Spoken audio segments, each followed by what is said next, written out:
Di tengah pertarungan yang sengit itu, Samua dengan percaya diri menegaskan bahwa dia berada di level yang lebih tinggi daripada Daegun. Ia berkata bahwa dirinya memiliki banyak teknik yang sangat kuat yang bisa mengalahkan Daegun dengan mudah. Ada ratusan teknik yang bisa ia gunakan dalam posisi ini yang tidak akan bisa ditangani oleh Daegun. Begitu Samua selesai berbicara, Daegun tiba-tiba memberikan serangan. Ia bertekad untuk tidak membiarkan lawannya itu mengoceh lebih lama lagi. Daegun mengangkat tinjunya tinggi-tinggi, lalu menghantam lawannya dengan keras, sambil berkata, "Apa maksudmu? Tidak bisakah kau membedakan mana yang atas dan mana yang bawah?" Samua terus-menerus dipojokkan oleh Daegun. Terlihat raut wajahnya yang tampak mulai panik dan ia mulai bergumam. "Sialan, aku tidak boleh terluka." Samua terus-menerus dihujani pukulan kuat oleh Daegun. Dia menekan Samua ke tanah.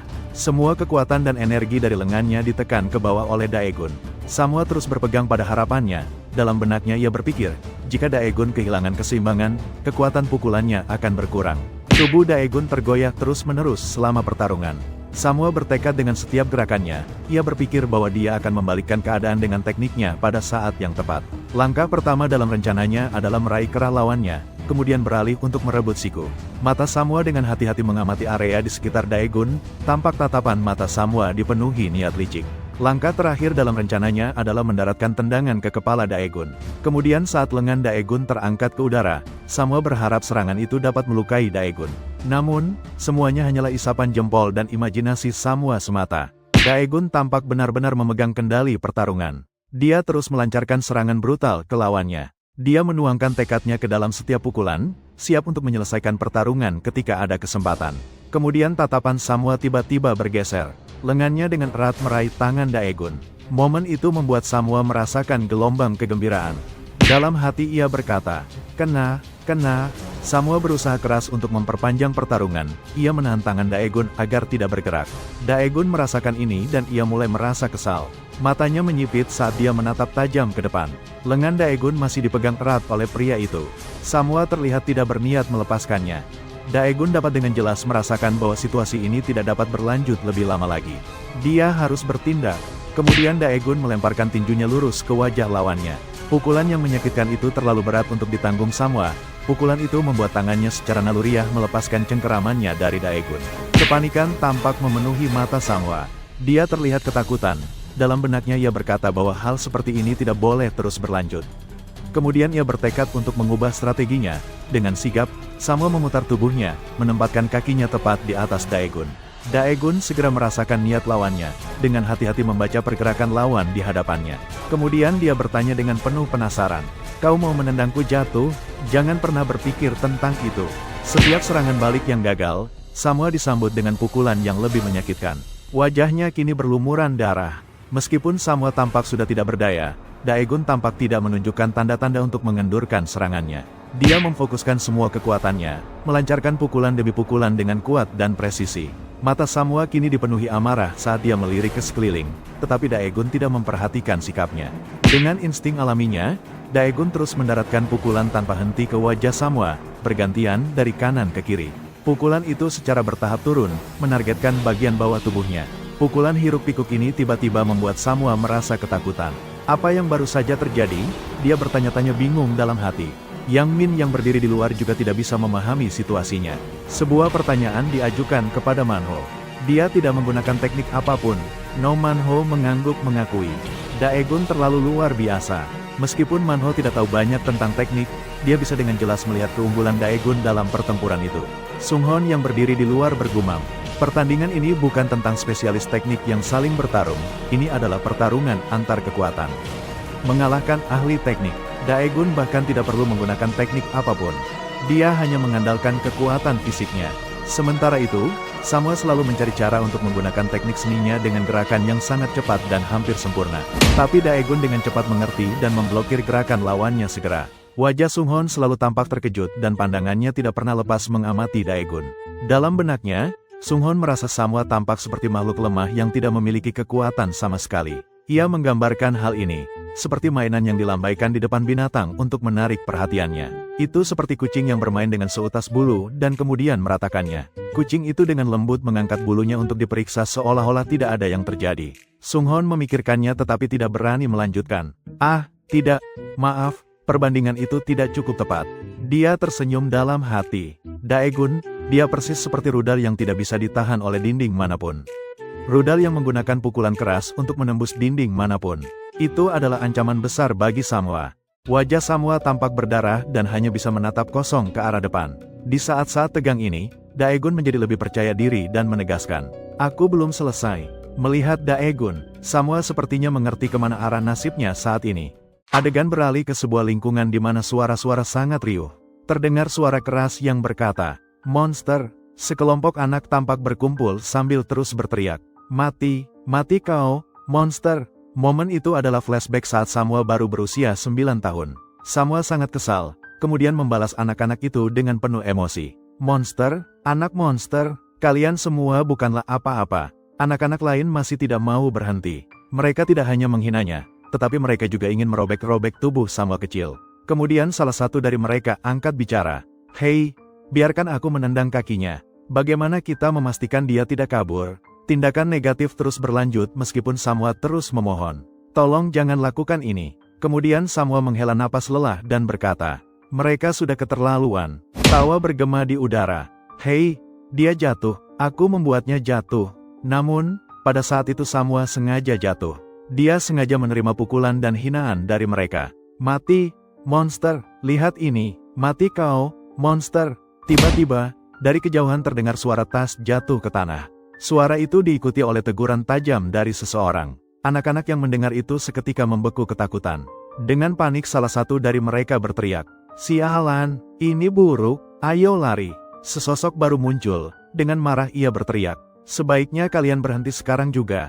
Wanita itu merasa marah dengan perundungan itu. Dia berbicara keras dengan penuh emosi. "Jujur saja, kalian masih sangat muda dan sudah bertingkah seperti preman." Mendengar itu, Samwa bangkit dan meyakinkan wanita itu, "Kak, aku baik-baik saja." Kemudian wanita itu bertanya, "Apa kau tidak akan melawan? Dengan ukuranmu, kau akan menang jika kau melawan. Kenapa kau hanya berbaring di sana dan menerimanya?" Gadis ini adalah Kuan Samwa, kakak perempuan dari Go Samwa. Dia menatap adik laki-lakinya dengan tatapan khawatir dan dengan lembut menasihati. "Kau tidak melakukan kesalahan apapun. Kesalahannya terletak pada mereka yang meninggalkan kita. Kemarilah, Samwa, kau baik-baik saja kan?" Samwa, pada saat itu langsung bergegas ke pelukan kakaknya. Dengan penuh emosi dia berkata, "Ya, aku baik-baik saja." Kemudian dia menjelaskan kepada kakaknya dengan singkat, "Itu karena pukulan mereka lemah, jadi aku tidak merasakan sakit apapun. Aku membuat pukulannya melemah dan membuatnya kehilangan keseimbangan." Kakaknya menatapnya dengan heran dan bertanya lebih lanjut, "Siapa yang mengajarimu melakukan itu?" Samwa menjawab, "Oh, itu hanya sesuatu yang kupikirkan sendiri." Adegan beralih ke sebuah gym jiu-jitsu. Semenjak kejadian itu, Samwa jadi rajin pergi ke tempat latihan kakaknya.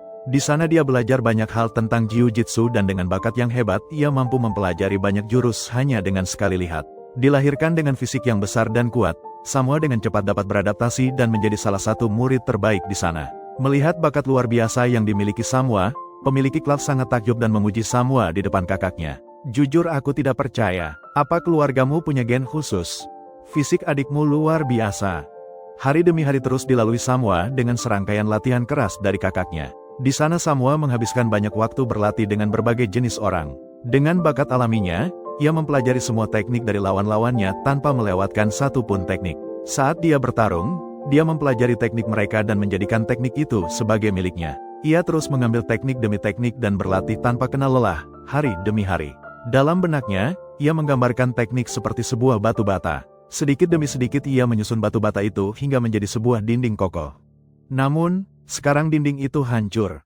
Semua kerja kerasnya selama ini diruntuhkan oleh tinju kuat dari Daegun. Menyadari hal itu, Samwa hanya bisa tertegun dengan emosi menyelimuti wajahnya. Menyadari Samwa dalam keadaan terpuruk, tiba-tiba temannya berteriak dengan keras untuk membangunkan Samwa dari lamunannya. Sedetik kemudian, ekspresi wajah Samwa berubah serius. Meski dipenuhi luka, tekadnya terpancar jelas dari sorot matanya menandakan semangatnya yang belum padam. Dengan segenap tenaga yang dimilikinya, Samwa berusaha menarik kerah baju Daegun untuk menjatuhkannya. Namun, Daegun segera mengangkat lengannya untuk memberikan sebuah tinju kuat ke arah Samwa.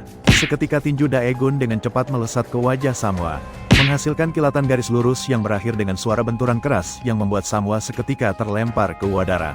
Serangkaian tindakan brutal itu membuat teman Samwa di luar benar-benar terkejut. Jongman dan Manho tak kalah kagetnya. Di sisi lain, Sunghon tampak sangat puas menyaksikan pertarungan itu. Beberapa saat kemudian, suasana di konstruksi terbengkalai itu berubah menjadi sunyi. Kini Samwa tampak telah kehilangan kesadaran setelah menerima pukulan keras dari Daegun. Ia tampak terbaring di tanah tanpa bisa melakukan apa-apa. Wajahnya kini bonyok dengan darah segar yang tampak keluar dari sekujur mukanya. Tak lama berselang, temannya segera menghampiri Samwa dan dengan panik menanyakan kondisinya pada saat itu. Dengan wajah yang penuh luka, Samwa berkata bahwa ini adalah pertarungan yang hebat dan dia mendapatkan sebuah pelajaran yang berharga. Mendengar hal itu, temannya tampak lega menyadari bahwa meski mendapatkan luka di sekujur tubuhnya, Samwa masih bisa bernapas. Beberapa saat kemudian, Daegun dan rekan-rekannya mulai berkumpul kembali. Tak lama berselang mereka mulai berdiskusi. Jongman dengan sarkas berkata, "Samwa ternyata lemah, kau bilang dia kuat dan tangguh, tapi malah jadi bonyok."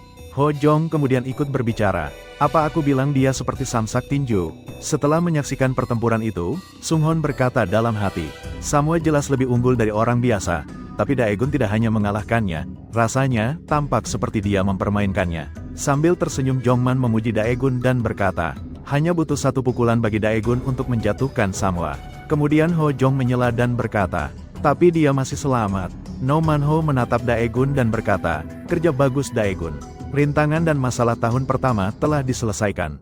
Kau sekarang adalah bos dari anak-anak kelas 1. Pada saat itu, Jongman dan Manho tiba-tiba berdebat.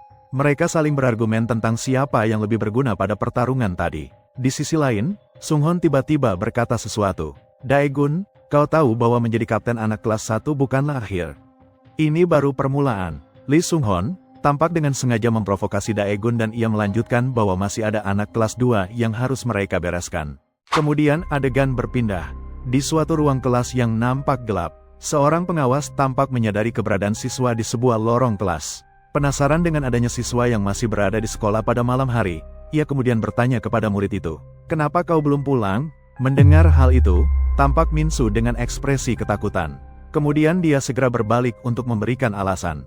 "Maaf, sepertinya aku sedang tersesat."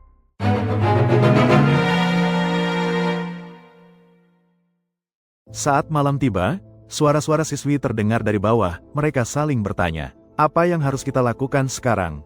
"Karaoke, sebentar saja." Gadis berbaju olahraga sambil menyeruput air, menyipitkan mata pada temannya yang duduk asyik dengan ponselnya. Dia bertanya, "Jadi, apa kau akan mengundang pria? Kapan kau akan mengenalkanku pada seorang pria?" Gadis berbaju hitam menjawab, "Aku tidak mengundang siapapun." "Apa kau gila? Standarmu sangat tinggi." Gadis berbaju abu-abu membalas, "Hei, ada banyak pria tampan di SMA ini. Jangan simpan semuanya untuk dirimu sendiri." Gadis berseragam mengingatkan mereka, "Hei, diamlah, semuanya baik-baik saja." Tiba-tiba di kejauhan, sesosok orang yang familiar terlihat muncul. Gadis berbaju abu-abu berseru, "Bukankah itu murid baru dari sekolahmu? Tubuhnya patut ditiru." Siswi yang mengenakan seragamnya dengan canggung menjawab, "Tidak, itu Jisuk, tapi dia tidak ada di sekitar sini. Bagaimana bisa dia muncul di sini?" Jisuk masih tenggelam dalam pikirannya. Kemudian ia bergumam dalam hati, "Apa Susi sendirian di rumah?" Ia mengingat kembali apa yang pernah ditanyakan Lee Sunghon. "Kalian berdua tampak begitu dekat, jadi kalian tidak pacaran kan?" Jisuk dengan malu-malu membuang muka dan menjawab ragu-ragu, "Tentu saja tidak. Kami sudah saling kenal sejak kami masih anak-anak. Kami hanya teman baik." Lee Sunghon tersenyum sopan sambil melanjutkan perkataannya. "Hah, bagus sekali kau tahu begitu banyak tentangnya. Kau tahu bahwa Baik Suho sudah tidak di sini lagi kan? Cari tahu kenapa dia pergi. Dan juga, bisakah kau ceritakan sedikit tentang Susi? Misalnya, apa yang dia suka?" Mendengar itu, Jisuk terkejut dan bertanya, "Kenapa aku harus melakukan itu?" Lee Sunghon tampak kesal, kemudian ia mengingatkannya, "Kenapa kau banyak bertanya? Diam saja dan lakukan apa yang diperintahkan. Jika kau mengikutiku, itu tidak akan merugikanmu. Kau, aku, dan Susi, jika kita bekerja sama semuanya akan sangat baik." Kemudian Jisuk merenung dalam hati. Siapapun yang mengatakan hal seperti itu pasti bukan orang baik. Dia merasa sedikit tidak nyaman. Tapi, ia tahu jika itu skenarionya maka Susi akan aman. Bahkan jika itu Lee Sunghon, dia tidak akan melakukan hal bodoh untuk memprovokasi Baik Suho. Pada saat itu, sebuah suara memanggil dari belakang, "Jisuk!" Dia berbalik dan melihat dua siswi dari sebelumnya. Salah satunya adalah Lee Sojun, teman sekelasnya. Dia tersenyum dan bertanya padanya, "Apa yang kau lakukan di sini?" Temannya di belakangnya melihat Jisuk dan ia langsung terpana dan bergumam, "Oh, dia sangat tampan." Jisuk sedikit terkejut dan dengan canggung menjawab, "Lee Sojun, kan, aku di sini untuk menemuinya." Teman Lee Sojun dengan cepat memperkenalkan diri. "Halo Jisuk, aku teman Sojun. Tapi apa kau tahu apa yang selalu Sojun katakan padaku? Betapa tampannya dirimu." Ternyata, benar apa yang dia katakan. Lee Sojun memerah karena malu, ia lalu dengan keras membentak, "Hei, diam dan berhenti bicara." Jisuk tertawa canggung. "Hah, terima kasih." Sojun tersenyum malu, kemudian ia melambaikan tangannya menepis. Maaf, dia salah orang. Tapi kau di sini untuk bertemu siapa?" Temannya yang berdiri di belakangnya diam-diam mengumpat dalam hatinya. "Idiot ini." Pada saat yang sama, Baik Sushi tiba. Dia mengenakan pakaian olahraga yang terlihat sangat seksi.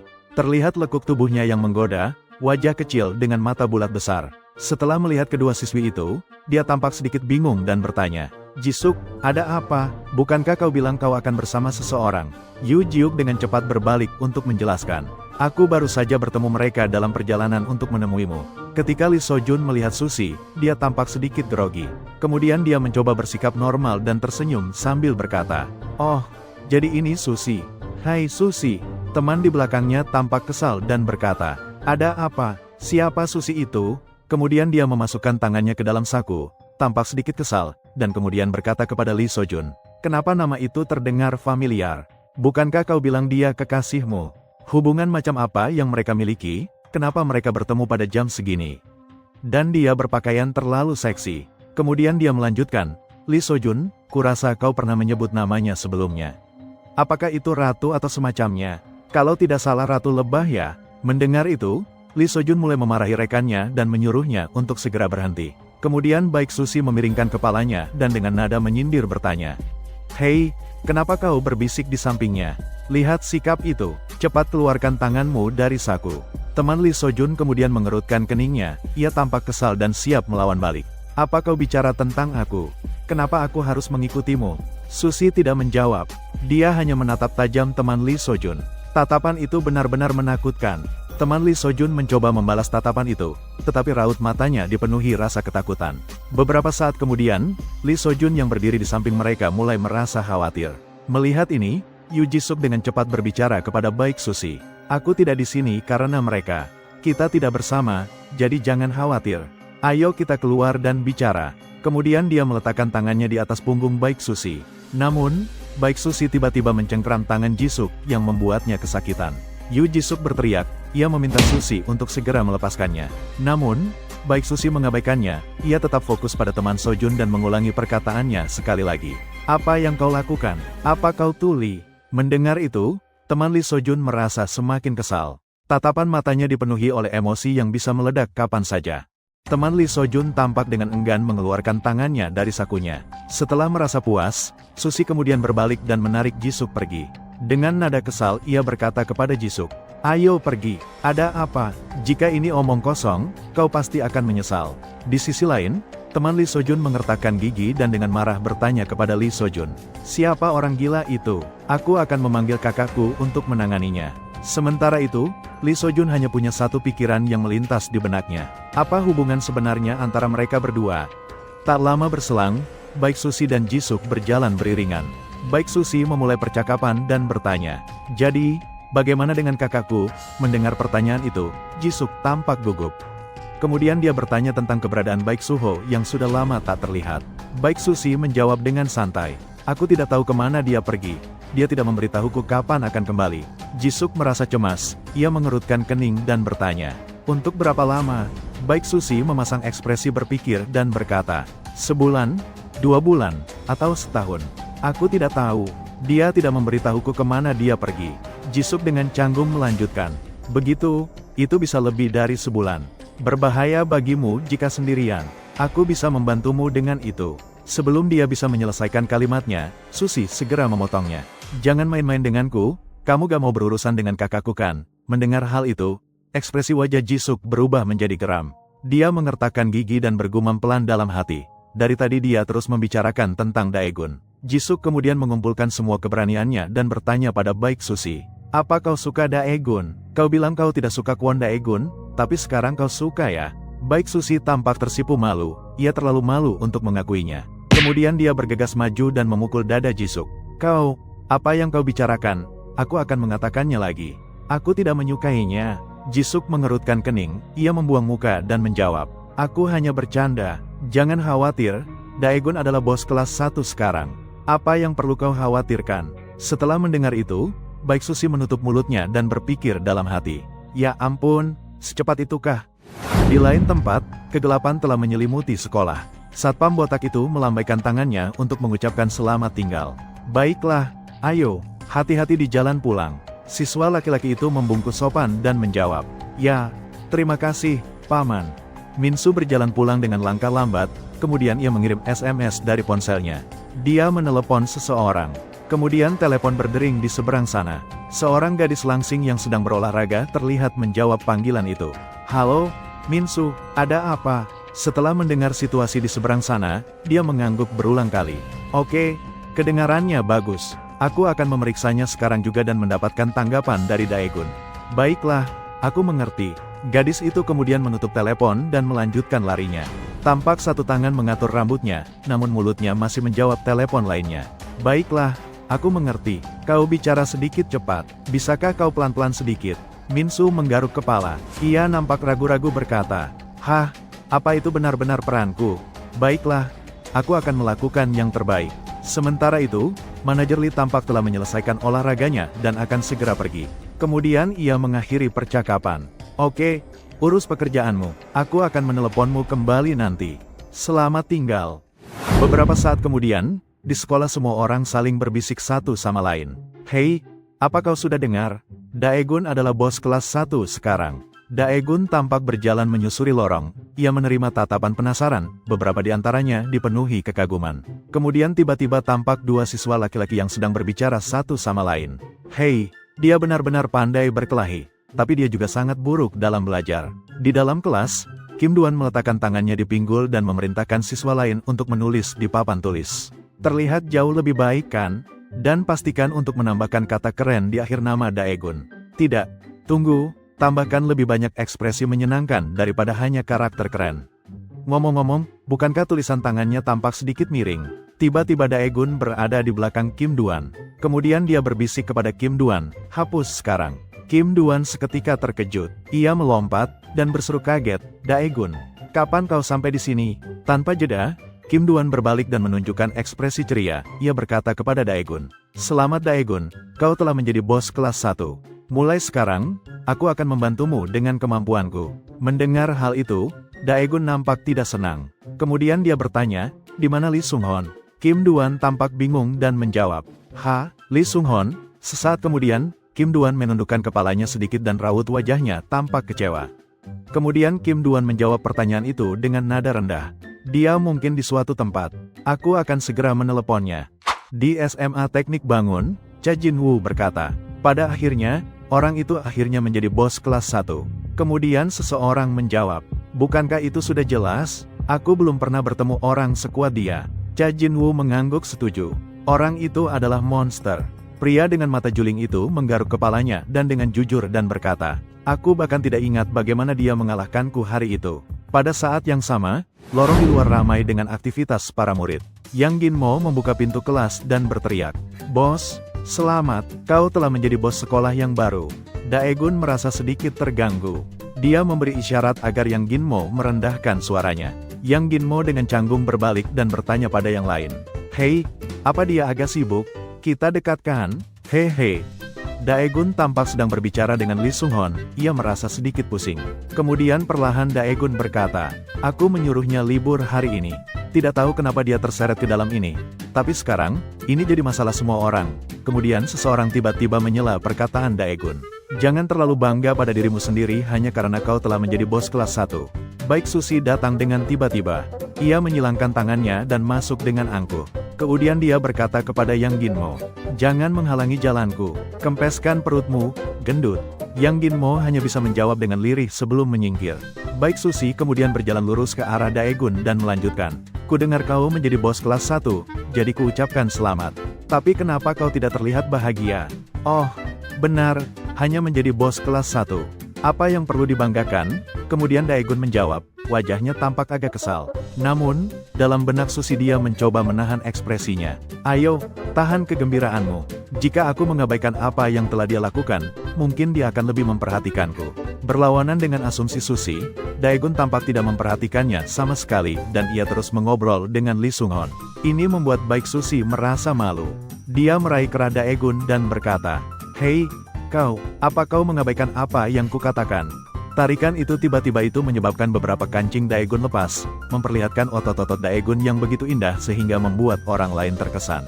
Baik Susi memerah dan dengan canggung menjelaskan, "Aku tidak bermaksud apa-apa." Meskipun dia mengatakan itu, matanya tampak tidak bisa berhenti memenatap tubuh atletis Daegun. Kemudian dengan santai Daegun meraih kerahnya dan berkata, "Tidak apa-apa, sialan, aku tidak bisa mengancingkannya kembali. Kancingnya hilang. Tapi apa ada lagi yang ingin kau katakan?" Baik Susi merasakan seluruh tubuhnya memanas, tetapi dia masih mencoba bersikap tenang. Ia menyilangkan lengannya, dan melanjutkan perkataannya dengan percaya diri. "Tentu saja ada. Apa kau pikir aku hanya duduk-duduk tanpa melakukan apa-apa? Kau pasti tahu aku adalah ratunya kan? Kau harus datang menyapaku dulu setelah menjadi pemimpin kelas." Daegun tampak bingung. Ia berpikir sejenak dan berkata dalam hati, permainan kekanak-kanakan macam apa ini? Lee Sung-hon, yang berada di samping mereka, hanya tersenyum hangat dan menyela. Biasanya, ketika seorang pemimpin baru muncul, ada tradisi yang mengatakan mereka harus pergi menemui pemimpin kelas 2 dan 3 untuk memberi hormat. Tapi kurasa ini tidak ada hubungannya dengan Baik Susi. Baik Susi dengan malu memalingkan wajahnya, ia mencoba menyembunyikan rasa malunya dengan cemberut dan berkata dalam hati, "Daegun, kau seperti raja anak kelas 1. Bukankah normal bagimu untuk datang dan menyapaku? Aku adalah ratu dari raja anak kelas 1. Pada saat itu, Yang Ginmo tiba-tiba angkat bicara. "Hei, jika Daegun adalah raja dan Susi adalah ratu, apa hubungan mereka?" Ucapan ini membuat wajah Baik Susi tersipu karena malu. Dia segera berlari untuk memukul Ginmo, kemudian ia memarahinya sambil berteriak, "Apa kau gila? Dasar idiot gendut tidak berguna." Namun, jauh di lubuk hatinya, Susi tidak bisa tidak berpikir. Rumor ini tidak terdengar tidak terlalu buruk baginya. Kemudian Baik Susi menekan bibirnya dengan erat. Ia mengumpulkan semua keberaniannya, lalu ia mengeluarkan ponsel dan menyerahkannya kepada Daegun. Dengan canggung ia berkata, "Ini nomorku, jangan salah paham. Aku minta kontakmu agar aku bisa meneleponmu jika perlu." Daegun tampak terkejut, kemudian ia bertanya balik, "Hah, apa ini?" Susi tampak malu. Ia melemparkan ponsel itu padanya dan berteriak, "Cepat, beri aku nomormu, jangan tanya apa-apa lagi." Dengan pasrah, Daegun mengambil ponsel itu dengan ekspresi bingung tampak di wajahnya. Kemudian dia bertanya lagi, "Kenapa aku yang harus membantumu?" Baik Susi berteriak keras, "Karena itulah yang harus dilakukan oleh raja." Adegan ini membuat Lee Sung-hon tidak bisa menahan tawa. Setelah pertukaran nomor itu, Susi segera berbalik dan berjalan pergi ke kelasnya. Tampak wajahnya masih tersipu malu dan rasa senang tersirat dari ekspresinya. Kemudian dengan marah ia mendorong Yang Ginmo ke samping sambil mengumpat, "Menyingkir idiot gendut." Pada saat itu, Lee Sung-hon menoleh ke Daegun dan bertanya, "Kau baik-baik saja, bisakah kita pergi sekarang?" Seperti yang baru saja dikatakan Baik Susi, "Kau harus pergi menyapa para senior." Kemudian Daegun melihat kemeja putihnya yang kusut dan beralih menatap ke Lee Sung-hon dan bertanya, "Bisakah aku bertemu para senior dengan penampilan seperti ini?" Lee Sung-hon terkekeh dan meyakinkannya, "Tidak apa-apa, tapi kali ini, aku ingin kau tulus. Berhentilah berkelahi seolah-olah kau sedang bermain-main." Mendengar ini, Daegun mengerutkan kening dan menjawab, "Bermain-main, baiklah, biar kurus kemeja ini dan aku akan kembali." Di tangga, orang-orang bergosip tentang Daegun. "Bukankah itu bos kelas 1, Daegun? Lihat fisiknya, sangat mengesankan. Tapi kenapa dia di sini, di lorong lantai 2? Orang lain menjawab, "Dia mungkin akan menyapa para senior." Di ruang kelas 21, suasananya terasa kacau dengan pemandangan yang tidak biasa. Dua tangan kasar dengan erat mencengkeram leher seorang siswa laki-laki, membuat matanya terkulai dan mulutnya meneteskan busa putih. Di sekelilingnya tawa keras terdengar. "Haha, lihat dia. Dia pasti sedang dalam perjalanan ke surga kan?" Oh Min Jaegil berdiri dengan tangan bersedekap dan dengan santai berkomentar, "Bukan, itu dia lagi mimpi kena azab kubur." Tiba-tiba, sebuah suara terdengar memanggil dari kejauhan. "Hei, Lepaskan dia, jika sesuatu terjadi padanya, kau akan aku hajar. Dari belakang, tampak sepasang kaki berjalan mendekat. Kemudian muncul Daegun yang masuk dengan percaya diri. Namun, tiba-tiba ia dihentikan oleh seorang siswa laki-laki yang menjaga pintu. Hei, siapa kau? Kau hanya seorang anak kelas 1. Beraninya kau masuk ke sini. Tanpa ragu, tiba-tiba Daegun melayangkan pukulan lurus ke wajahnya yang membuat anak itu langsung terpental ke udara. Suara keras itu membuat Oh Min Jaegil kaget dan memalingkan pandangannya. Namun, tiba-tiba dia dihantam dengan pukulan kuat di pipi kanannya oleh Daegun, yang menyebabkannya terhempas dan jatuh ke belakang. Suasana di dalam kelas berubah menjadi tegang.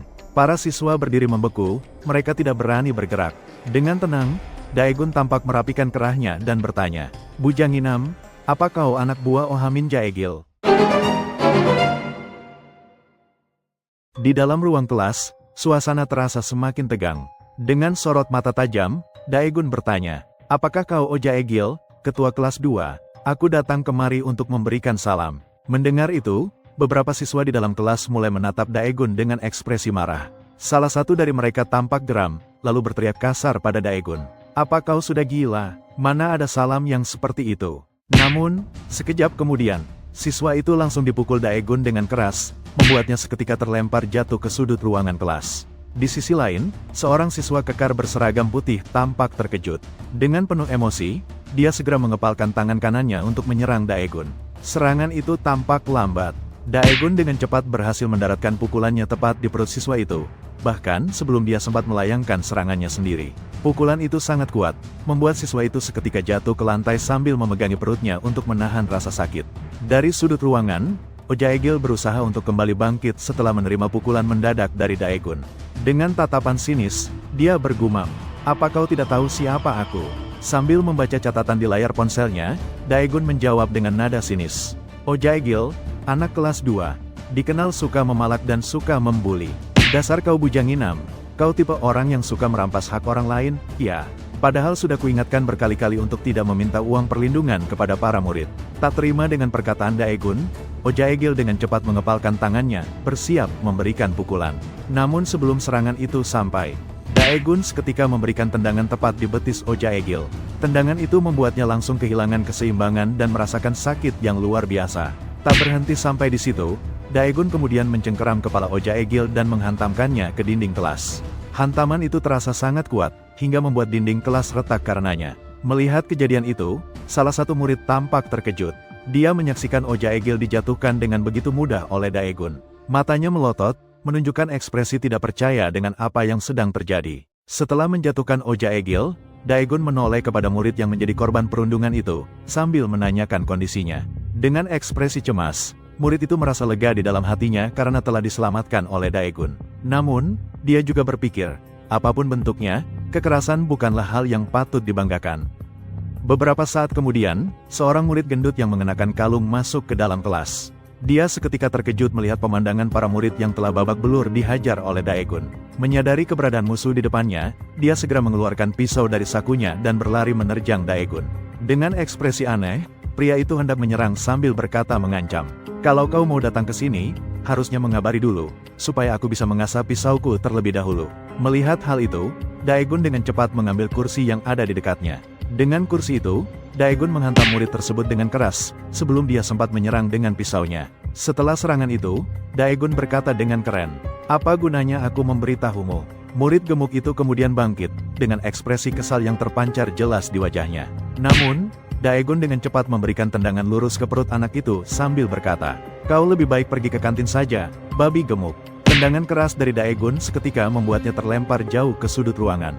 Tendangan itu nampaknya memberikan rasa sakit yang amat dalam, membuatnya terbatuk sambil meneriakkan kesakitan yang dirasakannya. Tak lama berselang, Daegun melangkah maju mendekati murid gemuk itu. Murid-murid di sekeliling tampak heran melihat kehadiran Daegun di tengah kelas mereka. Namun, keterkejutan mereka belum selesai. Daegun tiba-tiba kembali memberikan tendangan kuat tepat di wajah murid gemuk itu. Hal ini membuat suasana kelas menjadi jauh lebih menegangkan. Para murid yang melihat kejadian itu hanya bisa diam membeku sambil menatap kosong ke arah Daegun. Tampak jelas ekspresi terkejut di wajah mereka, mengetahui Daegun bisa dengan mudah menjatuhkan banyak anak kelas 2 sekaligus.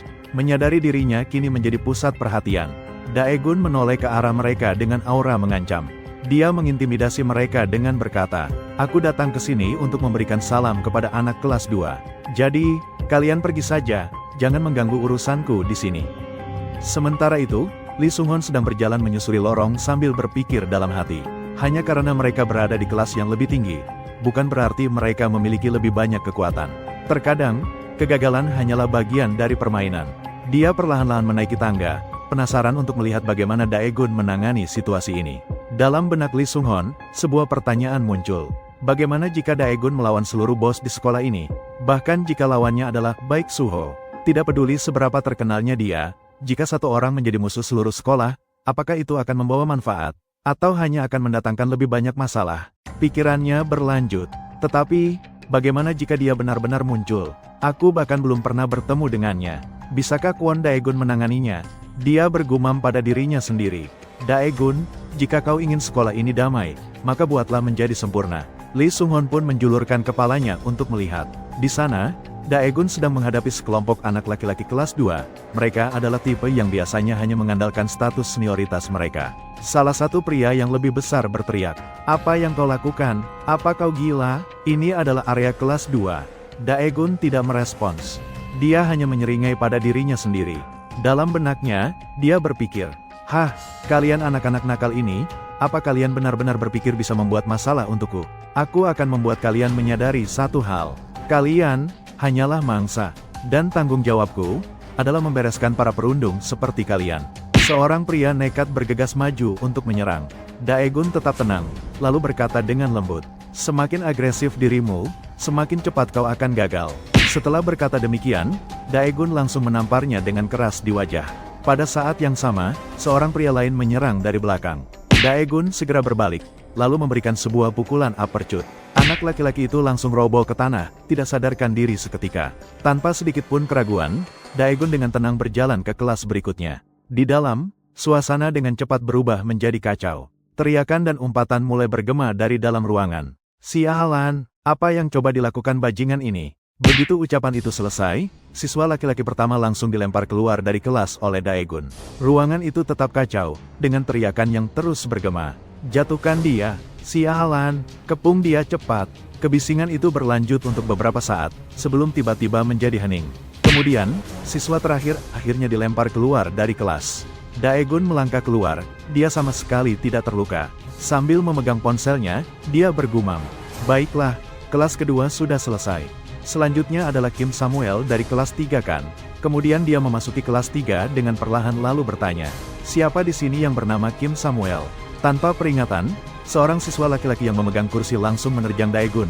Ia berniat untuk menghantamnya dengan kursi itu. Namun, Daegun dengan cepat menendangnya tepat di antara kedua kakinya. Siswa itu langsung ambruk, ia diliputi rasa sakit.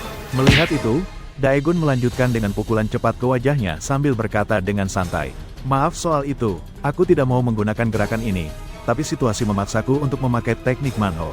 Sebelum siswa yang membawa kursi itu sempat pulih, siswa lain menyerbu masuk sambil mengacungkan sapu. Daegun hanya melirik sekilas. Kemudian dia mendaratkan pukulan langsung ke wajah siswa kedua, membuatnya terlempar ke belakang dengan keras. Belum berhenti sampai di situ, seorang siswa lain dengan kursi kembali menyerang. Namun, dengan secepat kilat Daegun menghindari serangan itu yang membuat seluruh kelas takjub dibuatnya. Kemudian dia menginjak kursi itu dan bertanya, "Di mana Kim Samuel? Aku tidak ingin membuang-buang waktu." Namun pria itu dengan keras kepala menolak untuk berbicara. Daegun nampak frustrasi, dengan keras dia menamparnya dan berkata, "Orang-orang ini terlalu banyak membuang waktu." Kemudian Daegun melihat sekeliling lagi dan bertanya, "Kalian tahu di mana Kim Samuel kan? Katakan padaku di mana dia." Dari belakang, seorang siswa bodoh yang tidak sadar akan batas kemampuannya, menyerbu maju dengan kepalan tangan. Dia berteriak dengan keras, "Sudah kubilang aku tidak tahu. Apa yang mau kau lakukan, hah?" Daegun dengan cepat menghindari pukulan itu dan membentak, "Kau bercanda? Kalian benar-benar menyebalkan." Kemudian Daegun menamparkan siswa itu dengan keras. Pria itu jatuh ke tanah, tidak mampu melawan. Daegun melihat sekeliling dan berpikir, akan lebih bagus jika dia datang mencariku sendiri. Tiba-tiba, pandangannya berhenti saat melihat seorang pria tergeletak di atas meja. Pria gemuk itu gemetar sambil memegang ponselnya dan berpikir, "Ini gila, aku akan mati.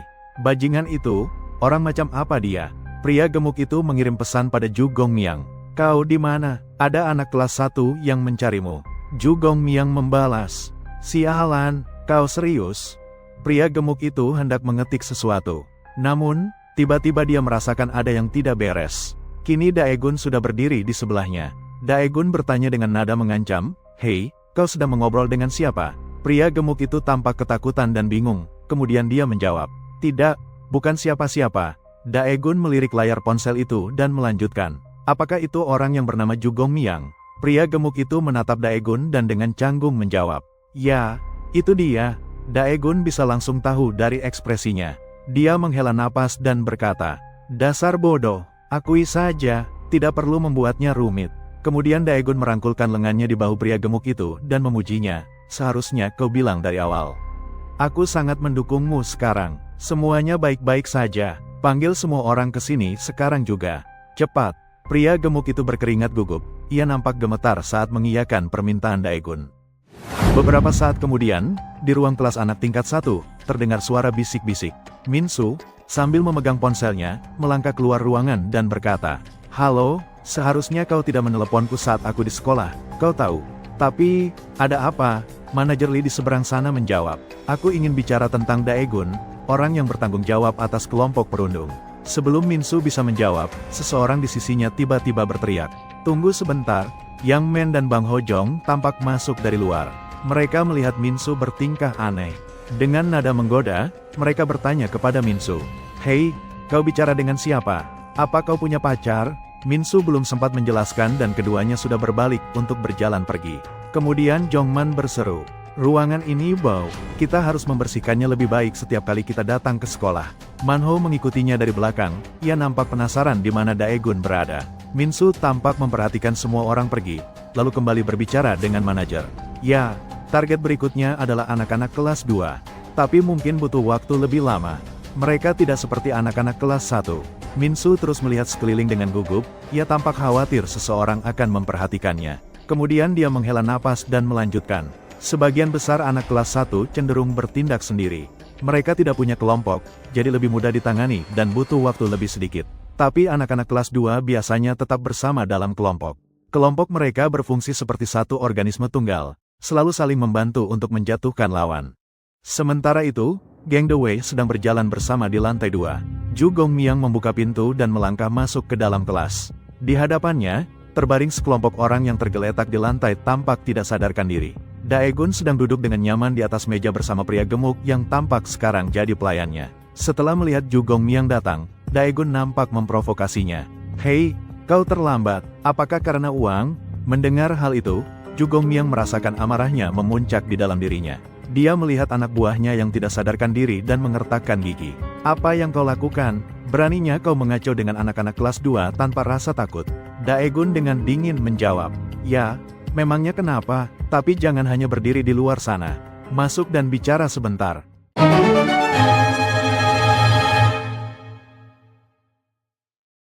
Adegan menunjukkan kilas balik beberapa waktu sebelumnya. Lee Sung-hon yang berjalan di belakang Daegun tiba-tiba angkat bicara. "Daegun, bisakah kita bicara sebentar? Besok, kau akan menyapa para siswa kelas 2 kan? Apa kau ingin memiliki pengaruh atas seluruh sekolah, tanpa menimbulkan kekacauan?" Mendengar pertanyaan ini, Daegun memperlambat langkahnya dan berpikir sejenak. Kemudian Lee Sung-hon memanfaatkan jeda itu dan melanjutkan. "Bukankah itu agak aneh, Daegun? Jangan lakukan hal-hal seperti itu." Lee Sung-hon tampak ragu-ragu, ia seolah sedang memikirkan sesuatu. Sebuah pikiran melintas di benak Daegun. Kemudian Lee Sung-hon melanjutkan, "Kau tahu, selalu ada orang di dunia ini yang akan menjadi lebih kuat." Ia menceritakan sebuah kisah di masa lalu. Ada seorang anak yang pernah menyatakan ingin menjadi raja sekolah. Anak itu berjalan dengan angkuh, ia menantang semua orang sambil berteriak, "Siapa bosnya? Keluar ke sini." Kata-katanya menarik perhatian banyak orang. Dia bertarung dengan antusias. Kemudian dia dengan angkuh bergumam, "Siapa lagi? Siapa selanjutnya?" Dia selalu bermimpi untuk menjadi yang terkuat di sekolah. Dalam setiap pertarungan, dia selalu berusaha menghajar lawannya hingga babak belur, sambil menyombongkan diri. "Akulah yang terkuat." Tindakan ini hanya cara baginya untuk membuktikan dan memamerkan kekuatannya kepada orang lain. Anak laki-laki itu mendambakan kekuasaan. Dalam setiap kata-katanya tersirat kesombongan. "Akulah yang terkuat." Kemudian Lee Sung-hon menganalogikan tindakan ini seperti tindakan sombong dari seekor singa yang baru dewasa. Ia selalu tampak bersemangat untuk menang dalam pertempuran. dan langsung merasa telah menjadi seorang pemimpin. Lee Sung-hon kemudian menatap Daegun, lalu bertanya, "Tapi kau, agak aneh. Meskipun tujuanmu adalah menjadi bos, kenapa kau tidak mau menunjukkan kekuatanmu sendiri? Ada banyak pertempuran di mana kami ingin kau maju, tapi kau lebih suka berada di balik layar daripada melangkah maju ke depan." Lee Sung-hon kemudian mengutarakan pendapatnya. "Melihatnya dari sudut lain, sepertinya kau mencoba menekan kekuatanmu dalam mengalahkan orang lain.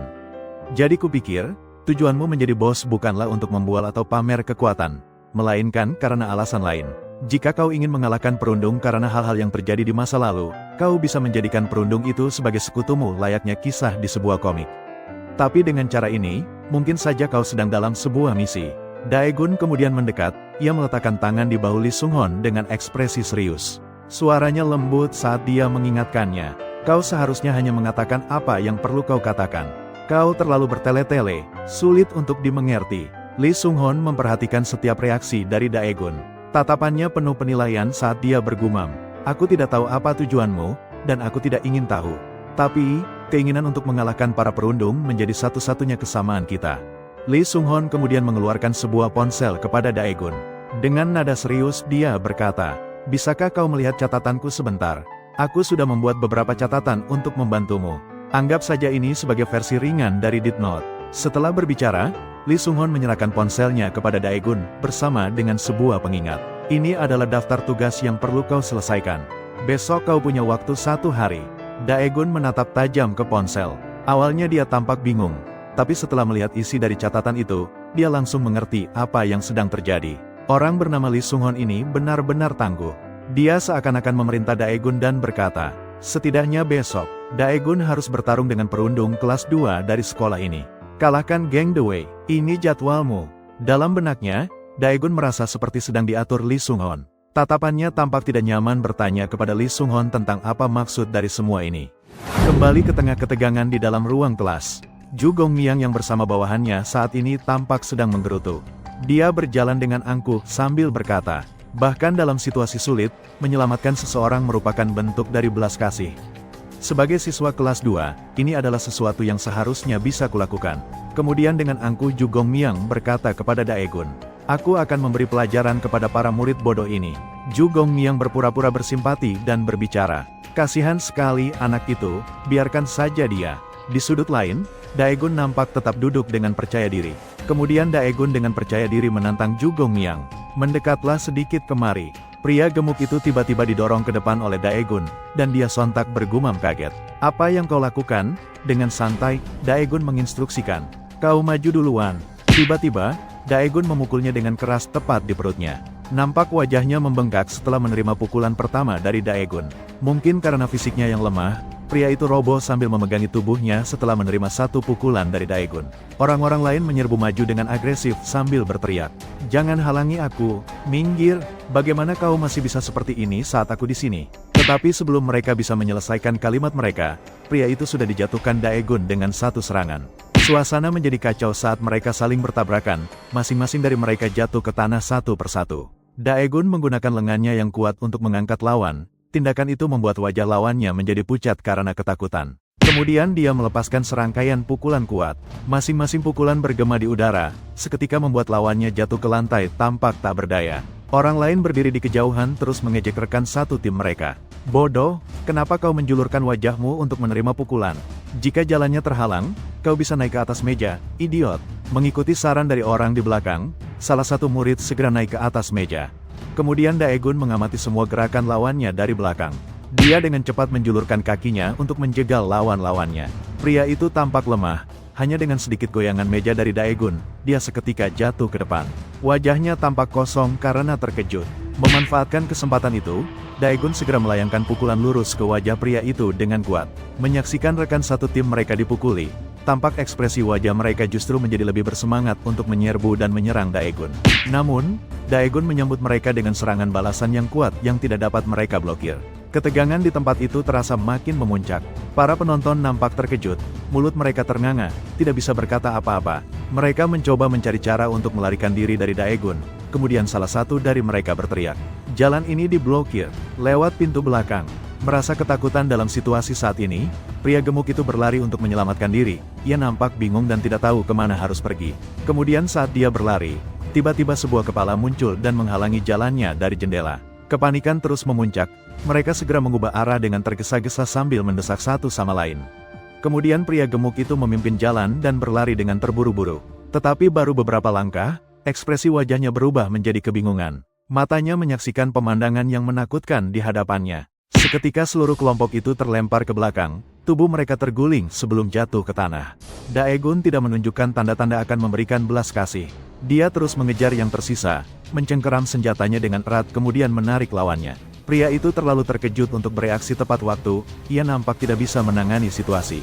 Sementara itu, beberapa orang mencoba memanfaatkan momen saat Daegun masih bertarung. Ia mencoba menyelinap menyerang dengan kursi menargetkan kepala Daegun. Namun, salah satu rekannya di bawah memberi isyarat. Tidak, tunggu. Mereka nampak panik saat Daegun memandang mereka. Secara tidak sengaja mereka justru memukul rekan satu tim mereka sendiri, membuatnya jatuh ke tanah. Beberapa orang yang tersisa dengan cepat dijatuhkan Daegun dengan tendangannya. Kemanapun Daegun pergi, lawan-lawannya dipaksa untuk tunduk. Langkahnya menjadi semakin gagah, ia dengan percaya diri maju ke depan. Kelompok yang tersisa jumlahnya masih cukup banyak. Mereka berkumpul bersama dan mengangkat tinju, nampak siap untuk bertarung. Daegun melirik ke sekeliling, dengan cepat menilai situasi ini. Tanpa ragu, dengan penuh percaya diri dia menyerbu ke depan, bergerak langsung menuju ke tengah pertempuran. Lengannya memblokir setiap serangan dari musuh. Terlihat orang-orang ini tidak bisa memahami satu sama lain. Mereka justru saling menginjak-injak, dan pada akhirnya dipukuli tanpa henti oleh Daegun. Kemudian Daegun mengamuk, ia lalu menyerbu ke sisi lain, menghancurkan seluruh musuh-musuh di hadapannya. Staminanya nampak tak pernah habis. Pertarungan itu tampak seperti lelucon baginya. Kemudian sebuah tamparan kepada pemimpin menyebabkan pria di belakangnya panik. Ia tidak yakin apa yang harus dilakukan selanjutnya. Tamparan lain mendarat pada dua orang malang di depannya. Keduanya menggeliat kesakitan setelah menerima hadiah dari Daegun. Adegan pertempuran secara bertahap kabur. Gerakan Daegun cepat dan tegas. Setiap pukulan mendarat dengan presisi. Zhu Gongmiang nampak berdiri di pinggir, keringat terlihat mengucur dari wajahnya. Dalam benaknya ia berpikir, dia kuat, tidak. Bukan hanya kuat, lebih penting lagi, dia tahu cara memblokir setiap serangan dari lawannya. Setiap kali musuh mencoba menyerang, dia segera memblokirnya. Dia tampak selalu memaksa lawannya ke dalam pertarungan satu lawan satu, dia sepenuhnya mengendalikan situasi ini. Zhu Gongmiang tampak bingung dan berpikir, meskipun dia hanya seorang kapten kelas 1, dia nampak sangat kuat. Tidak peduli berapa usianya, tidak ada yang bisa melakukan hal ini. Dia bukan hanya bertarung, dia mengendalikan seluruh pertempuran. Tidak peduli berapa banyak orang di sana, setiap orang bodoh yang berani mendekatinya akan terlempar dalam sekejap mata. Di luar kelas, nampak kerumunan siswa telah berkumpul. Pertempuran Daegun tampaknya telah menarik perhatian banyak orang. Zhu Gongmiang tampak masih tenggelam dalam pikirannya. Ia mengamati Daegun dengan seksama sambil bergumam. Dia hanya siswa kelas 1, namun dia telah mengalahkan hampir semua anak kelas 2. Itu sulit dipercaya. Kalau begitu, aku harus turun tangan. Pria itu kemudian mengambil sebuah tindakan. Dia menarik sesuatu dari sakunya, kemudian dia menyerbu ke depan dengan senjata di tangan, berkata pada dirinya sendiri. Meskipun menggunakan cara ini bukanlah cara yang terbaik, namun tidak ada pilihan lain sekarang. Di dalam kelas 1, terdengar sebuah teriakan keras. No Manho nampak memberitahu mereka akan sebuah informasi. Aku baru saja dengar bahwa Daegun berkelahi dengan semua anak kelas 2. Mendengar itu, Yang Men seketika berdiri membeku, ia nampak terkejut dan bertanya, apa, haruskah kita pergi membantunya? Tak ingin membuang waktu, kelompok itu kemudian mulai membahas masalah ini dengan serius. Kemudian salah satu dari mereka berkata, apa kau serius? Anak-anak kelas 2 benar-benar kuat. Orang lain menjawab, tapi kita temannya kan? Dalam situasi ini, hanya Minsu yang nampak tetap tenang sambil mengamati situasi. Ketika ketiga anggota kelompok No Manho memutuskan untuk lari, Minsu dengan cepat mengikuti. Ayo kita bantu dia, aku juga ikut. Adegan beralih ke kelas 1-6, Baik Susi nampak sedang menjambak rambut Ginmo dan berbicara dengannya. Kemudian Susi bertanya, kalau itu benar, kenapa kau masih duduk di sini dan menulis kosakata? Ginmo menjawab bingung. Hah, ada apa Susi? Aku tidak ingin terlibat masalah antara kelas 1 dan 2. Kurasa dia hanya ingin menyapa anak kelas 2. Ginmo yang sedang berbicara, tiba-tiba ucapannya dipotong oleh Susi. Diam, babi, pimpin saja jalan dan bantu Daegun. Baik Susi nampak memaksa Ginmo untuk mengikutinya, Namun, Ginmo masih mencoba menolak dan beralasan. Tunggu, biarkan aku mengirim pesan perpisahan pada ibuku dulu. Adegan beralih ke kelas 23. Di dalam kelas, nampak sisa-sisa dari kebrutalan Daegun. Orang-orang tergeletak berserakan di lantai, tidak yakin kapan mereka akan bangun. Pisau di tangan Ju Gongmiang melambat. Tatapannya dipenuhi ketakutan saat dia menghadapi Daegun. Tubuhnya gemetar karena ketakutan, tampak tidak ada jalan keluar. Dia menganggap Daegun itu sebagai monster. Ju Gongmiang tidak bisa mempercayai matanya. Dia mencoba melepas kacamatanya dan menggosok matanya dengan paksa. Tetapi ketika dia melepaskannya, Daegun nampak berdiri tepat di depannya. Sosok yang tak terkalahkan itu menghadap Ju Gongmiang secara langsung. Ju Gongmiang nampak mulai panik dan bergumam. "Kwon Daegun, apa yang baru saja terjadi? Kau ini apa? Apa yang ada padamu?" Daegun tidak peduli dengan apa yang dikatakan lawannya. Dia mengangkat tinjunya dan berkata, "Aku tidak mengerti apa yang kau katakan. Tapi jika kau sudah melepas kacamatamu, itu berarti kau akan segera dipukul." Sebuah pukulan keras mendarat lurus di wajah Ju Gongmiang. Pukulan itu menyebabkan tubuhnya terlempar ke belakang dengan keras. Para siswa yang berdiri di luar tertegun oleh adegan yang baru saja mereka saksikan. Penampilan Daegun itu benar-benar mengesankan.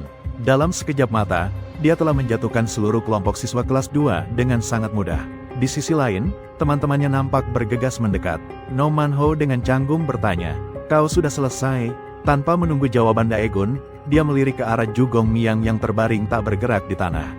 Ia paham dengan situasinya dan berkata dalam hati, "Aku tidak percaya, Daegun berhasil menjatuhkan seluruh kelompok anak kelas 2 sendirian." Daegun menepis masalah sepele itu, kemudian dia melirik ponselnya dan berkata, "Aku sudah selesai dengan Ju Gongmiang. Tapi aku perlu tahu di mana Wan Oke berada. Aku tahu kau dekat dengannya. Aku tidak bisa menunggu lebih lama lagi kali ini. Wan Oke akan menghadapiku secara langsung." Di luar kelas, No Manho nampak sedang mengintip keadaan di dalam kelas. Wajahnya tampak terkejut dan penuh kebingungan. Kemudian dia bertanya, "Ada apa di sini? Apa yang terjadi? Jangan bilang Daegun mengalahkan kelima-limanya sendirian. Apa benar-benar hanya dia?" Lee Sunghon tiba-tiba menoleh dan angkat bicara. "Oh, Manho dan dua lainnya. Kukira kalian tidak akan datang hari ini." Jongman segera bereaksi tajam. "Dua lainnya, siapa lagi di sini?" Seolah lupa nama semua orang, Lee Sunghon bergumam bingung. "Manho, Jungmen, dan Ho Jong atau semacamnya." Suasana menjadi kacau saat semua orang mencoba mengklarifikasi situasi. Di tengah-tengah ini, Baik Susi tiba-tiba melangkah maju dan dengan lembut mendorong Manho ke samping untuk mendapatkan pandangan yang lebih baik. "Minggir, aku ingin melihat di mana Daegun." Setelah mendengar suara Susi, Lee Sunghon menoleh, sebuah pikiran melintas di benaknya. Kenapa dia di sini? Setelah mengamati sejenak, dia tiba-tiba menyadari. Kurasa aku mengerti apa yang dia inginkan. Tidak perlu mencari tahu lebih jauh lagi. Saat Susi mencapai pintu kelas, dia nampak membeku. Ia tak percaya melihat pemandangan di hadapannya. Kemudian dia berseru kaget. Apa yang terjadi di sini?" No Manho menoleh untuk berdiskusi dengan teman-temannya. "Sekarang setelah kau menyebutkannya, bukankah Minsu seharusnya datang ke sini bersama kita?" Yang Men mengangguk setuju. "Benar, tapi di tengah jalan dia menghilang." Minsu ternyata tidak bersama mereka karena dia telah memanggil guru wali kelas ke lokasi itu. Guru itu kemudian masuk dan melihat sisa-sisa kekerasan. Tampak kemarahan terlihat jelas di wajahnya. Dia meninggikan suaranya. "Kwon Daegun, apa yang telah kau lakukan?" Beralih ke ruang guru. Guru itu tampak marah dan menatap Daegun dengan ekspresi kesal di wajahnya. Dengan penuh emosi, guru itu memarahi Daegun dan berkata, "Apa kau ini preman? Kau telah merusak semua pintu. Kau telah menyebabkan kekacauan besar." Mendengar hal itu, Daegun hanya bisa terdiam dan menerima seluruh omelan dari guru tersebut. Kemudian guru itu melanjutkan, "Jangan membuatku harus memanggilmu ke sini lagi. Apa kau mengerti? Jika kau ingin berkelahi, lakukan di luar sekolah. Jangan bawa perilaku premanmu ke tempat ini." Di luar, Minsu terlihat sedang menguping pembicaraan antara Daegun dan guru wali kelas. Dalam benaknya ia berpikir, sudah sehari sejak Daegun mengalahkan anak-anak kelas 1 dan tidak terjadi apa-apa. Jadi kenapa terburu-buru untuk melawan anak-anak kelas 2? Masalahnya adalah, guru wali kelas sepertinya tidak menyadari situasi sebenarnya. Kemudian dalam hati Minsu berpikir, "Aku menyuruhnya untuk menunda waktu Daegun, tapi aku ingin tahu apa yang dilakukan guru itu untuk menangani situasi ini." Pada saat itu, Minsu sedang berdiri di luar ketika seseorang datang dari belakang dan berbicara, "Beri aku jalan." Setelah melihat orang itu, Minsu dengan cepat membungkuk untuk memberikan hormat. Menyadari kehadiran sosok itu, Minsu merasakan kejanggalan karena sosok itu datang pada saat yang tepat, seolah semuanya telah diatur. Di dalam ruangan, guru itu tampak masih memarahi Daegun. Dia meninggikan suaranya dan berkata, "Kau begitu naif, apa kau pikir kau bisa mengalahkan orang lain tanpa uang? Kau bahkan tidak punya uang sepeser pun. Bodoh, zaman sekarang, tidak ada masalah yang bisa diselesaikan hanya dengan otot." Guru itu terus bergumam, ketidaksenangannya terlihat jelas dari raut wajahnya. "Orang sepertimu mungkin tidak pernah memikirkan konsekuensinya. Aku bahkan tidak bisa memanggil orang tuamu untuk mendisiplinkanmu karena kau seorang yatim piatu." Ini benar-benar membuatku frustrasi. Tiba-tiba, kepala sekolah hadir mengejutkan semua orang di ruangan itu. Sontak guru itu pun kaget dan segera memberikan salam. "Ah, ketua, Anda di sini." Guru itu kemudian menundukkan kepalanya dan memberikan hormat kepada kepala sekolah. Namun, kepala sekolah mengabaikan guru itu dan berjalan untuk menghampiri Daegun. Kemudian dia berbicara kepada Daegun. "Daegun, lama tidak bertemu. Bagaimana kabarmu? Bagaimana sekolahmu?" Daegun dengan sopan menjawab, "Ya, saya baik-baik saja." Sementara itu, guru wali kelas yang berdiri di dekatnya, tampak wajahnya pucat karena malu dan juga bingung. Dia tidak bisa memahami situasi yang sedang terjadi. Serangkaian pertanyaan bergema di benaknya. Apa yang terjadi? Apa mereka saling kenal? Kepala sekolah dengan ekspresi serius dan tatapan tajam, menatap langsung ke arah guru itu dan berkata, "Pak Li, masuk ke sini sebentar dengan saya." Tampak kepala sekolah mengajak guru itu untuk pindah ke ruangannya.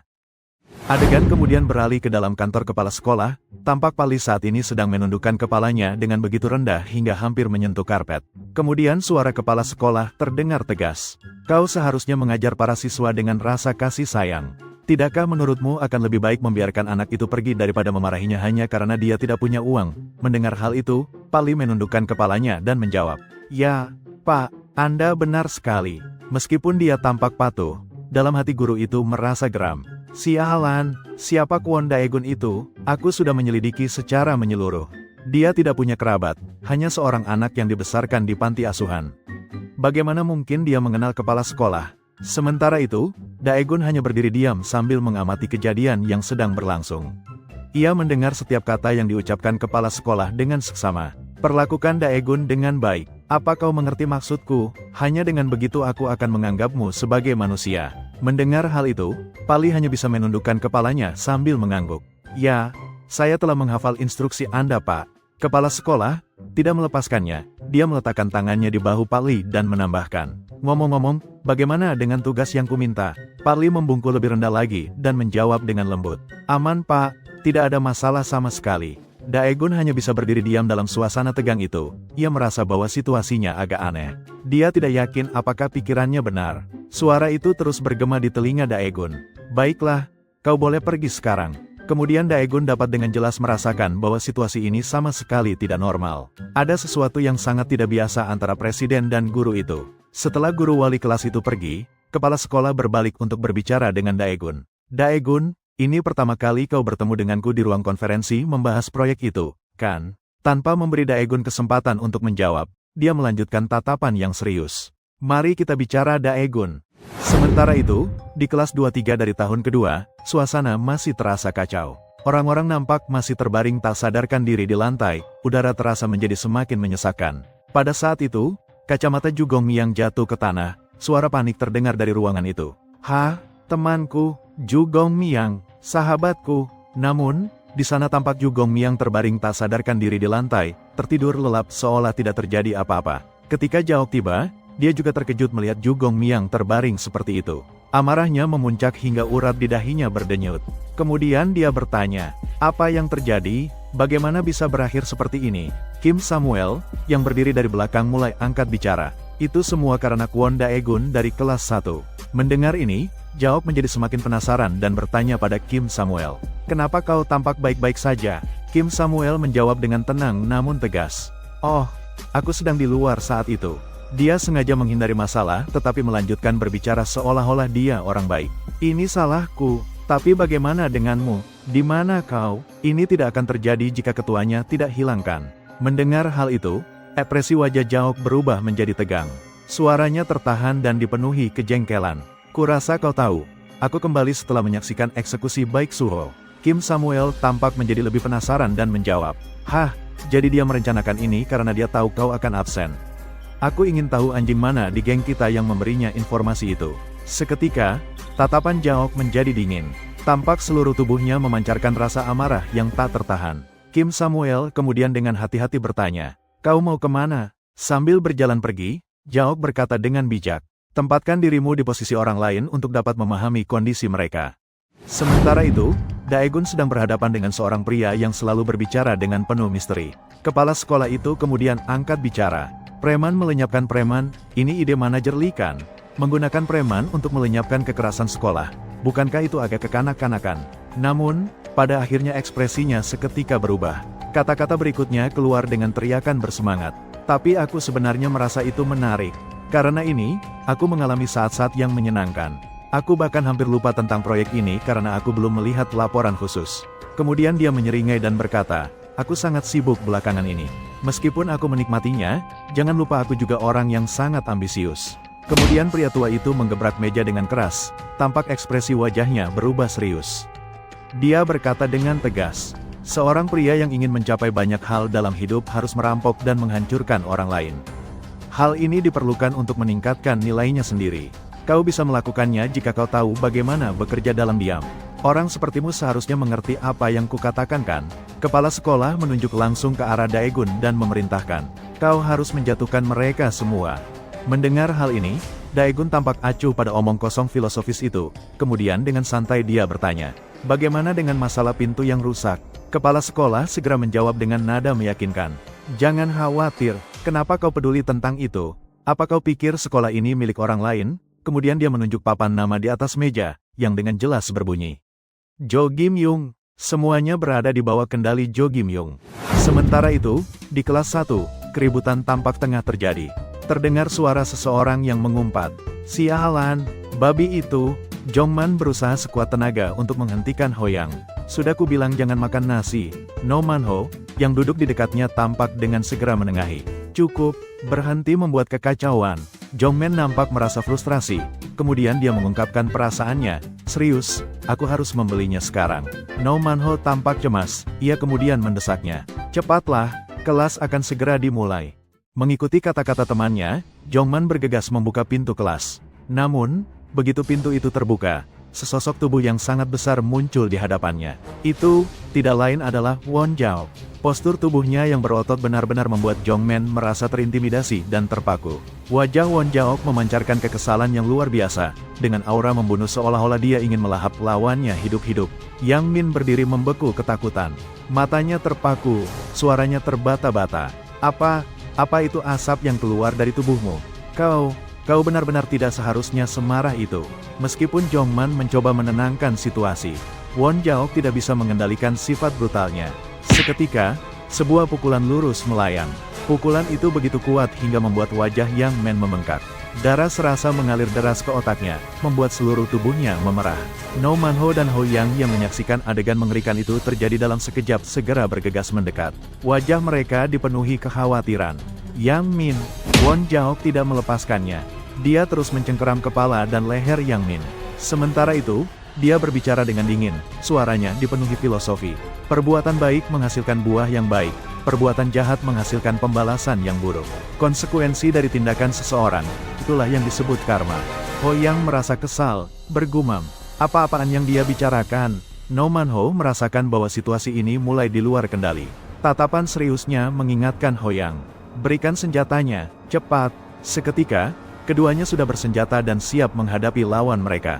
Won Jao berteriak dengan keras, menegaskan, "Semua yang kulakukan hari ini, adalah akibat dari perbuatan Guan Daegun dan para pengikutnya. Kalian para bajingan, bagaimana mungkin kalian bisa mencapai pencerahan dengan sikap seperti itu?" Hoyang, yang secara alami lemah, sedikit gemetar dan bertanya dengan gugup, "Manho, aku benar-benar takut. Apa menurutmu kita benar-benar bisa menang?" No Manho harus mengakui bahwa Won Jao, pemimpin kelas 2, sangatlah kuat. Tetapi dia meyakinkan temannya, "Kita lakukan apa yang kita bisa. Kita akan menggunakan rencana A, 2 lawan 1. Setelah mendiskusikan strategi mereka, keduanya langsung menyerang Won Jao. No Manho dengan cepat menyadari betapa sulitnya situasi ini. Dia harus berpikir dengan hati-hati tentang langkah mereka selanjutnya. Dengan fisik Won Jaok yang besar, dia mungkin lebih mengandalkan kekuatan daripada kecepatan. Maka, No Man-ho memutuskan tindakan selanjutnya. Won Jaok dengan cepat mengangkat Ho Jong tinggi ke udara. Sosok Won Jaok yang mengesankan itu kemudian dengan paksa dilempar ke tanah oleh Ho Yang. Memanfaatkan momen ketika Won Jaok sejenak teralihkan, No Man-ho, dengan senjata di tangan, menyerang dari belakang dan memukul Won Jaok. Pukulan itu mendarat dengan telak di tubuh Won Jaok. Tetapi, bukannya merasa lega, No Man-ho justru dipenuhi kegelisahan. No Man-ho berpikir dalam hati, ini tidak mungkin, tolong katakan pukulan tadi benar-benar mengenainya. Lawan itu dengan cepat bangkit berdiri dan menegurnya. Kau bodoh, apa kau pernah mendengar tentang tubuh baja? No Man-ho berdiri membeku, menyadari serangannya tidak berpengaruh sama sekali. Bibirnya menegang, dan gelombang keputusasaan menyelimutinya. Won Jaok, yang tampaknya tidak terpengaruh, melihat sekeliling, masih berpikir bahwa suara yang dia dengar adalah milik Ho Jong. Melihat sebuah celah, No Man-ho berkata, tubuh baja mungkin kuat, tapi selalu ada titik lemahnya. Tetapi, rencana yang tampaknya sempurna itu dengan cepat dipatahkan oleh Won Jaok. Dia merebut senjata No Man-ho dengan mudah. Sekali lagi, suara tenang Won Jaok terdengar. Aku akan mengambil pengetahuanmu, tapi aku bisa bilang kau juga tidak terlalu buruk. Won Jaok bisa membaca pikiran No Man-ho. Kau selalu fokus pada satu titik untuk menyebabkan rasa sakit yang luar biasa pada lawanmu. Tapi sayangnya untukmu, aku tidak punya niat untuk menjadi seorang biksu. Segera setelah kata-kata itu, Won Jaok menghantam wajah No Man-ho dengan pukulan yang kuat. Serangan itu begitu keras hingga membuat No Man-ho terlempar ke belakang. Saat No Man-ho terjatuh, Ho Yang dengan cepat mendapatkan kembali kuda-kudanya. Wajahnya fokus dan penuh tekad. Tatapan Won Jaok dengan cepat menyesuaikan diri untuk mengikuti gerakan lawannya. Dia berbalik, mengangkat lengannya yang berhias tasbih, dan berbicara dengan penuh keyakinan. Ingatlah saat-saat aku berdoa di kuil. Tasbihku sudah menyentuh pencerahan. Lengan Won Jaok yang memegang tasbih beradu dengan lengan Ho Yang yang memegang senjata besi. Won Jaok menyatakan bahwa tasbihnya lebih keras dari baja. Dan memang benar, senjata besi Ho Jong dengan cepat terpental. Memanfaatkan kesempatan saat lawannya kehilangan senjata, Won Jaok segera melancarkan tendangan kuat ke perut Ho Jong. Tendangan yang menyakitkan itu membuat wajah Ho Jong berkerut. Matanya memutih karena panik. Won Jaok belum siap untuk menghentikan tindakan brutalnya. Dia mengangkat lengannya, cepat dan kuat, dengan niat paling jahat. Won Jaok menuangkan seluruh kekuatannya ke dalam sebuah tusukan yang diarahkan lurus ke punggung Ho Jong. Pada titik ini, rasa sakit sudah cukup menumpuk sehingga Ho Yang tidak bisa lagi mengangkat kepalanya. Won Jaok terus menggumamkan frasa filosofis, mengatakan bahwa karma akan dibalas melalui hukum sebab akibat. Dia berjalan menuju No Man-ho dan menyatakan, jadi, siapapun yang terhubung dengan Kwon Daegun, harus mati. No Man-ho tanpa sadar mengingatkan dirinya sendiri. Dia bukan orang biasa, kau tidak akan pernah menang. Jika kau tidak hati-hati, kau pasti akan mati. Pikiran itu membuat No Man-ho merasa sedih dan terhina. Hidup begitu singkat, masih banyak senjata yang belum kugunakan. Tiba-tiba, sebuah suara aneh menyela pertarungan itu. Apa yang kalian lakukan? Guri muncul kembali, tampak penasaran. Kenapa kau berbaring di sini? No Man-ho melihat temannya dan segera memperingatkan. Ini berbahaya, jangan mendekat.